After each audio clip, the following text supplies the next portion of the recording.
Bom, pessoal, boa tarde. Agradeço primeiramente ao Evandro, a organização do evento, pelo convite para estar aqui. Eu vou tentar fazer uma palestra bem direcionada para o que é o foco, né, da palestra, monitorização da pressão intracraniana. Eu só falar de alguns conflitos. Eu tenho uma empresa que se chama Flowy, e que a gente desenvolve equipamentos médicos, a gente presta consultoria para algumas empresas, e alguns dos produtos que eu vou falar aqui hoje, eu presto consultoria para essas empresas. Vocês estão hoje o dia inteiro falando, né, sobre paciente crítico. Minha área de especialização é paciente neurocrítico. Eu fiz também uma pós, foi da primeira turma de neurointensivismo lá do Sírio-Libanês, e lá com o Fábio Machado. E, enfim, o paciente neurointensivo é esse, é o paciente muito grave, o paciente que tem um monte de coisa monitorando ao mesmo tempo, e a gente tem que conseguir entender cada um dos parâmetros, entender a importância e a interação entre eles para a gente saber dar o melhor atendimento para o nosso paciente. Então hoje, de tudo isso aqui, a gente vai focar em monitorização da pressão intracraniana. Não sei por que está passando direto. Bom, então aqui ali era um desenho, aqui é a foto real de um paciente meu, real, de UTI. Vocês veem que é exatamente a mesma coisa, não muda nada. Paciente neurocrítico é sempre paciente muito grave. E quando a gente fala de monitorização da pressão intracraniana, a gente não vai colocar uma monitorização da pressão intracraniana em qualquer paciente. Claro que um outro paciente que sai de uma cirurgia de ressecção de tumor ou que sai de uma clipagem de aneurisma super benigna, o neurocirurgião acaba optando por colocar. A gente vai falar aqui hoje de pacientes mais graves, a gente vai falar de pacientes com trauma de crânio, paciente com HSA grave, né, com Hunt-Res alto, e paciente com AVC hemisférico. Tá? São os pacientes que realmente, depois mais à frente eu vou falar de indicação. Mas basicamente a gente pode monitorizar de várias formas. Eu tenho um slide específico que eu vou falar de qual é o melhor. A gente pode monitorizar com catéter dentro do ventrículo, dentro do parênquima, subdural, epidural. Então tem uma série de dispositivos, e eu acho que o mais importante é você estar familiarizado com o equipamento que tem dentro do seu hospital. Vocês saberem utilizar muito bem e saberem as limitações de cada um. Naturalmente, o que está parenquimal, não vou conseguir drenar líquor. O que está dentro do ventrículo, ele me dá a vantagem de eu poder drenar o líquor também, mas se eu tiver vendo pela linha, eu tenho que saber se não, né, às vezes tem sangue na cirurgia, pode entupir, enfim, eu tenho que conhecer muito bem, mas eu posso monitorizar de qualquer forma. Então eu vou falar hoje basicamente disso aqui com vocês. Vou falar o que é medido, que é o mais básico, só para a gente uniformizar o conhecimento, o porquê usar, então o que a gente tem de evidência. Pô, tem um monte de neurocirurgião, eu como neurointensivista eu fico muito confortável de falar, tem muito neurocirurgião que deixa de colocar no paciente que tem indicação de colocar. Então a gente tem que saber exatamente a indicação, não tem mais dúvida, tem alguns pacientes que não tem mais dúvida quando tem que colocar a monitorização de pressão intracraniana. Quais as indicações, qual tipo de paciente, qual usar, o que eu posso instituir de tratamento para esses pacientes e quais os cuidados que eu vou implementar, né, quais os cuidados que eu vou colocar para esses pacientes. Bom, então o procedimento é simples, basicamente, não tem jeito, tem que abrir pele. A gente sabe que tem um equipamento no mercado divulgando monitorização da pressão intracraniana de forma não invasiva. A gente não tem valor, a gente não tem acompanhamento de tendência, então não é um equipamento para ser usado num paciente crítico, principalmente porque ele não tem uma validação científica clara. Então eu vou falar para vocês dos invasivos. A gente tem algumas alternativas aos invasivos. Para quem já viu, quem acompanha, Doppler transcraniano, a equipe deve ter bastante gente aqui do Sírio, enfim, tem equipe de Doppler que tem o hábito de fazer monitorização de bainha do nervo óptico, e com isso consegue fazer o acompanhamento da PIC, mas a gente vai focar nisso aqui, no que é o habitual, no que é o dia a dia, monitorização da pressão intracraniana com implantação cirúrgica do catéter. Bom, então vamos lá. Falando agora do o que a gente está, né, o que a gente está monitorizando. Então, basicamente, eu coloco lá uma mangueirinha dentro da cabeça, que ela vai me dar um valor de pressão. Isso é o básico, é basicamente isso que eu vou ver. Mas o mais importante é o que tem lá dentro, para eu poder entender o que está acontecendo ao longo do tempo. Então, eu tenho uma parte muito maior do cérebro, que é parênquima, eu tenho uma outra parte que é... Cadê o laser aqui? Laser? Não. Eu tenho uma parte que é o sangue e eu tenho uma outra parte que é o líquor. Tá? Então, basicamente, eu tenho isso tudo está contido dentro de uma caixa estanque. Então, nada do que está ali consegue expandir, o crânio dá uma ajeitadinha, não é pele, igual músculo que incha e a pele dá uma ajeitadinha, não. O crânio não consegue ter essa capacidade de maleabilidade. Então é basicamente como se eu estivesse jogando. Imagine esse copo cheio, eu estou jogando uma pedra de gelo, se eu estiver aumentando o volume dentro desse copo, eu estou jogando, ou algo que vai acontecer vai extravasar, isso vai vazar para algum lugar. Então, eu tenho aqui um conteúdo que está entrando, ocupando um lugar onde antes tinham outras coisas acontecendo, né? Por acaso ali era o líquor, e o líquor realmente é o primeiro a sair. Então, imagine, eu começo a ter algum efeito de massa dentro da cabeça, qualquer um que seja, edema, sangue, massa, tumor, eu tenho um aumento de massa, o líquor é o primeiro a ser drenado, é o primeiro que sai. Ele continua progredindo, eu continuo drenando líquor. Até que chega um ponto que o líquor já não tem mais muito o que sai de líquor. Quem tem o hábito, que tem experiência com DVE em UTI, já deve ter visto paciente com DVE, você vai olhar, está drenando quase nada, vai fazer uma tomografia, o ventrículo está fechadinho, porque já drenou quase tudo, não tem mais o que drenar para poder estabilizar a pressão intracraniana. É nesse ponto que a pressão intracraniana começa a aumentar, é na hora que o principal conteúdo de equilíbrio, que é o líquor, ele já se exaure. Ele não chega a exaurir completamente, não chega a ser zero, mas é o momento que você começa a ter uma influência também sobre a parte vascular, sobre a drenagem venosa e com isso, né, como o sangue arterial ele continua chegando com pressão, isso vai aumentando a pressão dentro do conteúdo fechado que é o crânio. Mas aí eu também começo a ter menos conteúdo venoso, drena mais das veias e eu continuo tendo uma capacidade de acomodação. Até que chega um ponto que eu começo a ter isquemia. Eu começo a realmente ter uma dificuldade de equilíbrio entre a oferta e demanda de oxigênio, a capacidade de equilíbrio dentro do crânio se exaure, e aí eu tenho realmente um aumento de pressão muito maior, e aí a pressão vai aí é quando ela está nos limites, ela ultrapassa 20, é mais ou menos nesse ponto aqui que a gente entra no limite do que a PIC consegue, do que o crânio consegue se equilibrar. Tá ok? Então, basicamente, é isso que a gente está medindo. Eu quero saber, eu quero detectar em que fase que isso aqui está acontecendo, sendo que eu consigo, com algumas medidas, com a avaliação da característica da curva da onda, com padrão de ondas de Landberg, que eu nem vou entrar aqui na aula porque é um passo mais à frente na complexidade da análise da PIC, mas quando eu consigo entender um pouco a morfologia da onda e analisar de forma mais profunda, eu consigo detectar em que fase que eu estou desse equilíbrio da homeostase intracraniana. Bom, então a PIC isolada, normal dela, 10, 15, claro, a gente vai detectar a PIC de 2, de 3, é normal, a gente se preocupa com PIC alta, PIC muito baixa, ela pode ser overdrainage, né? Eu posso estar drenando demais o líquido no paciente que está com DVE, mas basicamente entre 10 e 15, até 20 num paciente neurocrítico é o valor normal. Então, claro que você vai ter neurocirurgião que vai falar, não, pô, já está em 18, vamos fazer alguma coisa. Tá? Às vezes, realmente, quando você olha a tendência, estava em 10, aí ao longo da tarde foi ficando em 15, está em 18, você não precisa esperar chegar em 20, você está vendo que tem alguma coisa errada acontecendo. Às vezes você vai ver uma coisa simples, a cabeceira está zerada, você eleva a cabeceira, bota lá 30, 45 graus, já é suficiente para normalizar a PIC. Mas tratamento mais invasivo da PIC a gente vai fazer a partir de 20. E a PPC, como eu falei, a gente aos poucos vai entendendo a interação entre as informações da monitorização multimodal. Então eu tenho a PPC, ela é basicamente a PAM menos a PIC. Não tem mistério, é pegar, olhar a PAM lá no monitor, não é sistólico, não é diastólico, é a média que já está calculada ali na maioria dos monitores. PAM menos a PIC, tem monitor, inclusive, da Dixon, o 2020, ele faz isso, você coloca, fica a PPC calculada continuamente também no monitor, é fácil de configurar.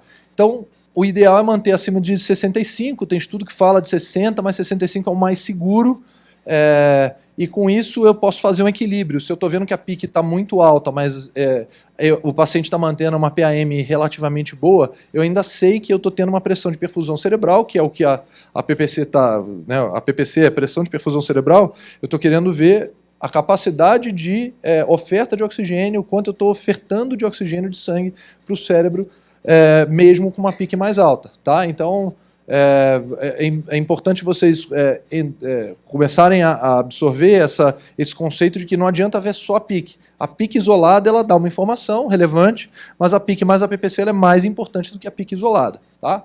E aí a gente vai mostrar estudos sobre isso. Então aqui é uma meta-análise, acho que apesar da letra pequena, o mais importante de meta-análise é sempre olhar esse losango. Tá? Então o que ele diz na meta-análise? Então eu olho de um lado, foram pacientes sem monitorização de PIC, deixa eu ir para o lado de lá, senão acho que eu estou atrapalhando o pessoal de cá.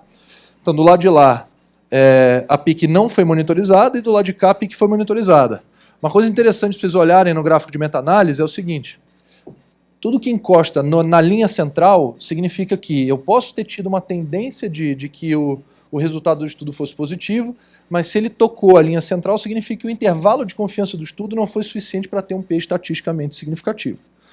Então, o que eu faço na meta-análise? Eu junto dados de todo mundo, então aqui vai ser difícil até eu de perto para ver aqui, mas basicamente o que você faz? Você junta a amostragem de vários pequenos estudos e faz como se você estivesse fazendo um grande estudo com um dado muito maior, muito mais robusto, para você ter um impacto estatístico relevante para você poder analisar.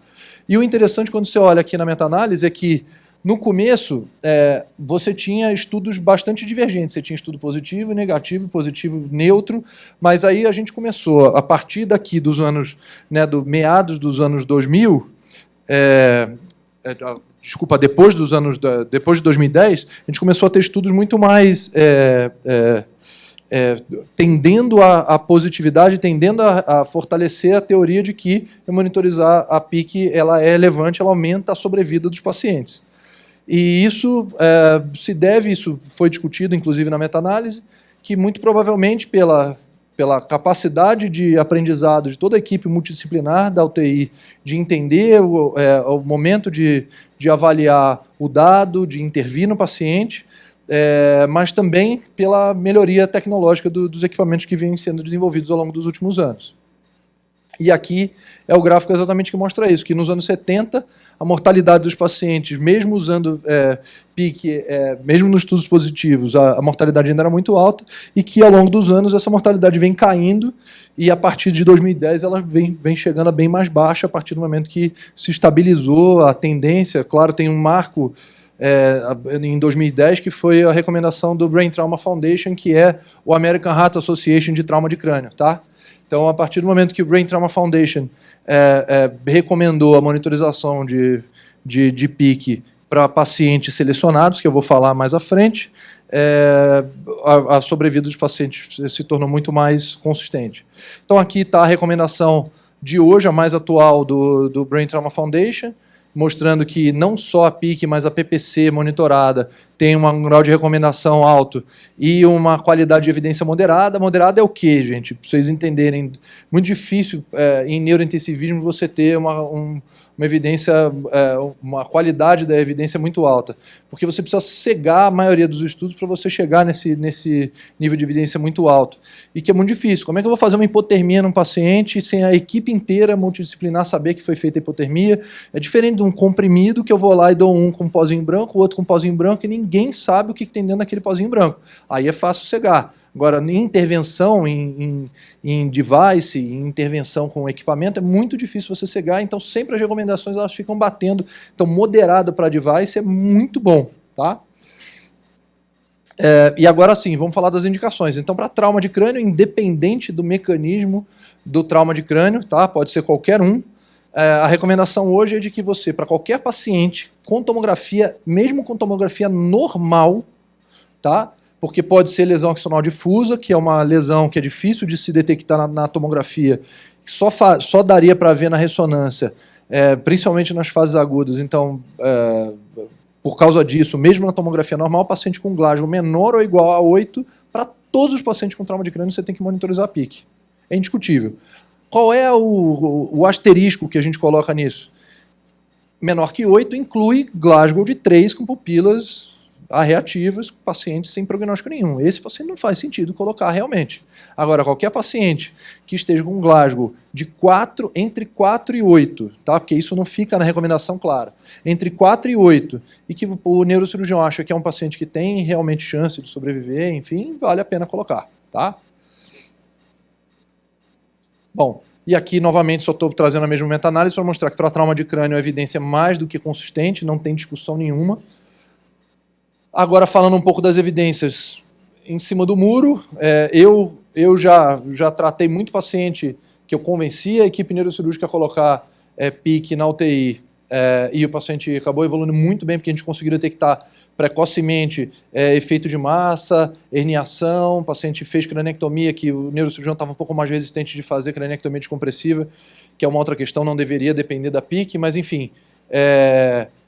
o estudo que tem para monitorização de PIC para trauma de crânio é esse estudo de 96, é um estudo bastante antigo, mas é um estudo que ele foi bastante categórico e, enfim, de lá para cá não teve mais interesse científico em fazer trabalho para mostrar que a PIC também aumentava a sobrevida de pacientes com AVC. Não existe nenhuma meta-análise, não existe nenhum grande estudo, então o grau de evidência e a recomendação aqui são baixos, mas eu pessoalmente acredito bastante. E aqui para HSA, que é uma outra discussão um pouco mais crítica, porque a HSA não é uma doença única, né? Ela tem vários detalhes, tem vasoespasmo, não tem, qual é o Hunt-Hess, né, do paciente, enfim. Mas também tem trabalho mostrando que aumento da pressão intracraniana em pacientes, se você monitorizou e você detectou aumento de pressão intracraniana, a mortalidade foi mais alta nesses pacientes. Isso quer dizer, se eu tenho um perfil de paciente que eu sei que a hipertensão intracraniana aumenta a mortalidade, eu devo monitorizar, ok? E vamos lá agora falar de qual PIC que eu vou usar. Então, dentro de todas essas opções, basicamente o que tem de recomendação do Brain Trauma Foundation, que é quem se especializou em monitorização de PIC pelo trauma de crânio. Então, a recomendação é ventricular ou parenquimal. A recomendação é, se você sabe que você vai precisar tratar, dê preferência para ventricular. O que acontece com o paciente com trauma de crânio? É que muitas vezes o cérebro ele já inchou, ele já está naquela fase. Lembra que eu mostrei para vocês da evolução do crânio que vai saindo líquor? E na hora que o cirurgião ele olha a tomografia de crânio, ele vê e fala assim, não vai dar para colocar ventricular aqui. Tudo bem, coloca alguma coisa, porque monitorizar a PIC é importante, drenagem ventricular é um dos tratamentos que eu vou poder fazer para o paciente. Eu tenho vários outros, mas eu preciso detectar que a hipertensão intracraniana está acontecendo. Então, se eu posso colocar, se eu estou vendo ventrículo, dou preferência para o ventricular. Se eu não estou vendo ventrículo, se eu acho que vai ser difícil tecnicamente, se eu acho que posso causar um problema maior para o paciente por tentar demais, melhor ficar no parenquimal, mas é importante colocar. Agora, subdural e epidural, não tem evidência específica deles dizendo que eles são melhores ou piores do que os outros. O que tem são trabalhos comparando ventricular e parenquimal e sempre o ventricular ganha porque você tende a colocar lá o nível de drenagem, vai lá, drena o líquor e você está sempre com a PIC equilibrada, isso tende a dar melhor prognóstico para o paciente. Agora aqui vem uma outra coisa, com ou sem temperatura. A gente estava falando aqui agora de hipotermia para pós-parada. Então pós-parada nem tem estudo falando em monitorização da PIC para paciente pós-parada. E aí eu vou entrar aqui numa outra questão, que é como é que eu vou saber a temperatura dos pacientes de trauma de crânio, se, em primeiro lugar, a temperatura ela é diferente da temperatura sistêmica. Então, em processo inflamatório, trauma, eu posso estar meio a 1 grau acima da temperatura sistêmica, então não necessariamente, se o paciente está com 37 sistêmica, ele está com 37 cerebral, então pode estar com 38, 38,5 até, e eu preciso tratar esse aumento de temperatura, porque isso piora o prognóstico para trauma de crânio, para HSA e para AVC. Então, já que eu vou colocar um catéter ventricular ou parenquimal, que eu escolha o equipamento que tenha temperatura, porque eu vou saber qual é a temperatura cerebral do paciente e eu vou poder também tratar essa temperatura, posso setar um alarme específico só para a temperatura cerebral e tratar de acordo com a evolução do paciente. E modelo, isso hoje eu acho que a grande maioria tem experiência com monitor de PIC com curva, né? A curva ela tem que estar visível no monitor, e eu já tinha falado isso antes, eu acho que isso é um passo a mais. Em em conhecer, em entender. Claro que deve ter muita gente aqui na sala que já está habituada, está confortável com ver curva de pique, analisar P1, P2, P3, ver onda A, onda B de Landberg, mas isso não é para o começo. Tem muito neurocirurgião que bate o olho e não sabe o que fazer com a curva. Eu, como neurointensivista, cansei de ver. Então, mas sempre o importante eu tenho que ter o valor e a curva. Não adianta ter só valor, tem muita pique hoje no mercado que você olha lá e só dá o valor. Você olha lá, tá 20, 20, 20, 20, 15, 15, 15, você não está vendo curva, e já cansei de ver nesse monitor, por exemplo, ventricular, que eu estou vendo a pique, tá lá 15, mas está sem curva, está reto. Isso quer dizer, está entupida a DVR. Eu tenho que desentupir para poder saber qual é o valor real. Como é que eu vou saber no monitor que não dá curva? Então, muito importante sempre dar preferência para monitores, para catéteres que dão valor de curva, e aí, claro, esses que já interagem com os monitores da Dixon, a gente consegue colocar tudo, PPC, consegue colocar os alarmes todos setados. Bom, aqui só uma questão de acurácia, né, do qual é o mais preciso, tá? Porque antes eu tinha falado em situações clínicas qual que é a melhor indicação, mas aqui em precisão. O mais importante é que você tenha um equipamento que eu também consiga zerar, porque toda vez que eu tiver dúvida do valor, eu tenho que ter a capacidade de poder zerar esse equipamento. Aí você fala assim, não, o ventricular é o mais fácil de zerar. Eu vou lá, só fecho a torneirinha, faço como uma PAM, vou lá e zero, aperto no monitor zerar, ele zera, tal, eu abro a torneirinha e ele volta a monitorizar normal. Esse eu estou dizendo assim, para o monitor, para o catéter de pique com DVE, que não tem o sensor na ponta, tá? Porque, na verdade, um dos modelos, que é o da Halmedic, ele independente do líquido dentro do catéter, né, de eu conseguir drenar e monitorizar ao mesmo tempo, eu consigo lá na pontinha monitorizar, então eu não tenho esse tipo de problema. Mas a gente sabe que tem um monte de DVE que está no mercado e que às vezes você não está vendo a curva. É importante você ver a curva e poder zerar, tá? E mesmo os parenquimais, tem parenquimal que você zera e tem parenquimal que você só zera fora antes de colocar na cabeça do paciente, e tem parenquimal que você, mesmo dentro da cabeça, você consegue zerar. Tá? Então sempre dá preferência pelos que você consegue zerar, porque esses são os mais precisos, esses que dão uma acurácia maior para a leitura. Bom, tratamento eu vou falar de forma rápida, tá? Então, dentro da UTI, a gente tem várias medidas para fazer. Lembrem que o cérebro ele não está separado do restante do corpo. Tudo que acontece com o corpo influencia lá na cabeça. Então, a drenagem licórica, que eu falei bastante, elevação da cabeceira é uma questão básica de drenagem de líquido. Se eu estou com a garrafa de água com a mangueira, drenagem do tanque da gasolina. Se eu coloco mais para cima, ele drena mais. Se eu coloco no mesmo nível, ele para de drenar. É basicamente drenagem por diferença de nível. Agora, o paciente está bem sedado, isso é absolutamente fundamental. Vocês têm que saber qual é o nível de sedação que o médico quer que o paciente esteja sedado. Não adianta estar com tudo correto, tudo bem, mas você não sabe se o médico quer o paciente profundamente sedado, sem tossir, sem nada, porque não precisa estar com bloqueador neuromuscular para não tossir, é só ele estar profundamente sedado. Então, eu preciso saber se o médico quer ele profundamente sedado, ou se ele está superficializando, se ele faz despertar diário. Normalmente, paciente neurológico, a gente faz despertar diário quando o paciente passa da fase aguda, quando o paciente passa da fase mais grave. Capnografia. Então, gosto sempre de lembrar da capnografia, porque capnografia, o conceito que tinha lá atrás, não, vou hiperventilar para poder controlar a pique. Ótimo, controla mesmo. Controla temporariamente, mas depois você piora o prognóstico do paciente. Capnografia, você tem que manter ela normal, 35 a 40. Estabilidade hemodinâmica é outra coisa, porque lembrem, PAM, ela vai ser o resultado da PPC, né? Então, é PAM menos PIC, vai dar PPC. Então, se o paciente não estiver estável, se ele estiver hipotenso, a PIC está normal, mas está tudo bem. Não, se ele estiver com PAM de 4, não está normal.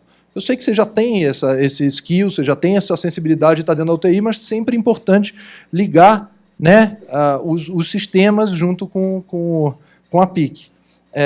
Controle de temperatura que eu já falei para vocês, então controle de temperatura é muito importante. Da glicemia é uma recomendação geral, não tem influência direta no cérebro durante o tratamento, então a glicemia mais alta ou mais baixa não vai aumentar ou diminuir pique, só vai mudar, a gente já está cansado de saber, o prognóstico do paciente. E diagnóstico e tratamento de convulsões, isso é um dos motivos de piora de prognóstico, então monitorar. O neurointensivista está ciente de que em torno de 30% dos pacientes graves de UTI, de trauma de crânio grave, podem estar em estado epilético, não convulsivo, principalmente, né, que você não vai detectar, mas o paciente está ali o tempo todo em status. Tá? Não acorda, tirou sedação, não acorda, é sempre bom estar com isso na cabeça. As medidas de resgate. Tá? A gente falou de hipotermia aqui para prevenção de isquemia pós-parada, mas para trauma de crânio, para AVC e para HSA, no paciente que está com hipertensão intracraniana, a hipotermia ela é usada como resgate de hipertensão intracraniana refratária. Tá? Então, tem trabalhos, inclusive um trabalho mais recente que saiu, mostrando que a hipotermia profilática, isso quer dizer, você manter a normotermia profilática, ela melhora o prognóstico por você não deixar o paciente fazer hipertermia. Então, você manter o paciente naquela faixa 32 a 36 graus, melhora o prognóstico desses pacientes. Solução hipertônica de NaCl e sedação mais profunda, aqui eu coloquei sedação adequada, mas quem tem experiência com bis sabe que uma coisa é o paciente estar com 60 de bis, outra coisa é o paciente estar com 20 de bis. É completamente diferente a dose da sedação e o nível de responsividade do paciente. Então, pode ser que seja necessário aprofundar a sedação para poder melhorar o controle da hipertensão intracraniana. E, claro, uma coisa que está fora do nosso controle, que está ali na batalha do dia a dia na UTI, que, mais claro, vocês têm a obrigação de interagir com o neurocirurgião, o tratamento cirúrgico, quando indicado, então drenar o hematoma, fazer uma craniectomia descompressiva, colocar outros dispositivos de monitorização, como oxigenação cerebral, né, o PTO2, a gente mede oxigenação cerebral direto no cérebro, e microdiálise, enfim, analisar outras formas de monitorização. Aqui eu vou passar muito rápido, eu tinha já falado com o Evandro que eu ia tentar só mostrando para vocês que para todas essas medidas que eu falei, a gente tem evidência, a gente tem grau de recomendação e evidência mostrando a necessidade de controlar. Aqui só o que eu tinha falado para vocês de Doppler transcraniano, que pode ser usado não só para analisar fluxo sanguíneo cerebral, mas também para ver o transdutor do Doppler transcraniano, dá para ver a bainha do nervo óptico e analisar a PIC. E aqui a oxigenação cerebral, oximetria cerebral, que eu tinha falado para vocês. E agora, bom, e os cuidados? Último slide. Então, quando for manipular o paciente, sempre lembrar que tem um fiozinho, que é de fibra óptica, que é bastante sensível, que é importante tomar cuidado para ele não se deslocar e não dobrar. Muitas vezes a pessoa está tranquila com não retirá-lo da posição, mas esquece que ele também dobra e no momento que ele dobrou ele para de ler. Tá? Então não adianta só lembrar de não deslocar. Tá sempre atento ao volume de drenagem do líquor, tá? Não vou entrar em detalhes aqui do quanto que é o volume necessário, o quanto a gente tem que estar atento. Mais importante é a tendência, tá drenando 50, 100 por hora, que já é muito. E de repente diminuiu, fica atento, olha o próximo, alerta o neurointensivista ou o neurocirurgião, tá? E tenta correlacionar isso, é legal, eu sempre estimulo a acompanhar a tomografia de crânio, é uma tomografia que você vai vendo, quando você vê, é igual ultrassom de bebê. Eu lembro lá atrás, quando não tinha os 3D, eu olhava aquilo, quando eu estava fazendo faculdade, eu olhava, como é que ele consegue ver alguma coisa aqui? Você vai vendo, chega uma hora, pum, dá uma mágica, você desperta, você consegue e começa a ver tudo. Então, sempre vendo a tomografia para saber onde é que está o catéter, para ver o ventrículo diminuiu, tem sangue, não tem, tal. Nível de consciência do paciente e lateralidade, porque às vezes o paciente ele pode estar bem, está acordando, mas ainda com a PIC, de repente, ele começa a ficar hemiparético, ele começa a diminuir força de um lado, pode ser um hematoma fazendo, né, de um lado onde está o catéter, e cuidados com aspiração. A aspiração não é para deixar de ser feita, só que a aspiração ela precisa ser feita com cautela, não é porque está no horário de fazer aspiração que tem que fazer aspiração. Tem que olhar, aquele paciente está com a PIC alta, conversa com com o intensivista, pergunta para ele, ó, doutor, tá com a pique de 22, 25, vai realmente precisar fazer aspiração agora? Quer esperar um pouco mais? Vou fazer só na boca, tentar diminuir o estímulo à tosse, que é esse que é o problema no paciente que está com a pique mais alta. E aqui, por fim, só vou falar de um produto que recém-lançado, tá? Já tinha falado do meu conflito de interesses, mas é importante só falar para vocês que ele é um dispositivo que ele basicamente ele elimina o fio para fora, tá? Ele é um dispositivo por telemetria, a ponta dele fica dentro da cabeça do mesmo jeito como o outro, só que você fecha a cabeça, fecha a pele, ele fica ali e você coloca uma raquetinha por cima do curativo e ele consegue dar a leitura e sai no monitor e a gente consegue fazer análise e dar o laudo. Aqui só as indicações, vou passar rápido, só recomendação para vocês, eu acho que quem se interessa, eu gosto sempre de levantar a bandeira do neurointensivismo, quem se interessa, a Neurocritical Care, né, Society, que tem protocolos, guidelines muito bem definidos, a revista da Neurocritical Care também é muito boa, então eu sugiro que vocês acompanhem a revista, acompanhem os guidelines, e eles também têm o NLS, que é o equivalente ao ACLS para paciente neurológico, que é interessante, é muito legal, que ele dá diretrizes bem claras de cuidado com o paciente, de cuidado com crise convulsiva, com nível de sedação, com controle de pique, é muito legal, muito enriquecedor. É isso, pessoal. Obrigado.